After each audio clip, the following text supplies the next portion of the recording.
Today we rejoice with Israel. They got their hostages back. There were 20 that are alive.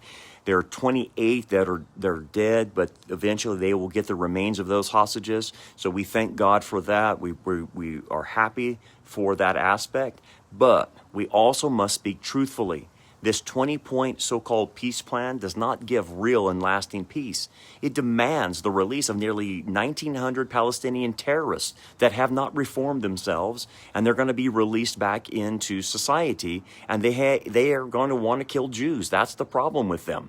It also divides up the land of Israel by handing Gaza to technocrats and so-called the Board of Peace, and not to Israel, which violates the Abrahamic covenant and the land covenant that God gave Israel. No one can manage Israel but Israel. That's the way it works. Gaza needs to be annexed back into Israel. Furthermore, it allows Hamas to survive. These are murdering terrorists. The Bible demands their life because they have taken other people's lives.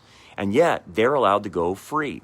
So this is a false peace. And obviously, Hamas is practicing hudna, which means that they can give a false peace treaty so they can regroup. And so that's the problem. Do not trust terrorists. Do not trust those who practice lying as part of their religion. And that's the other problem. Islam teaches hatred towards Israel, towards the West, and demands Israel's destruction and demands the West's destruction. Death to America, death to Israel. So no matter how many Arab nations join this agreement, their religious and political Islamic mandate overrides their politics and money.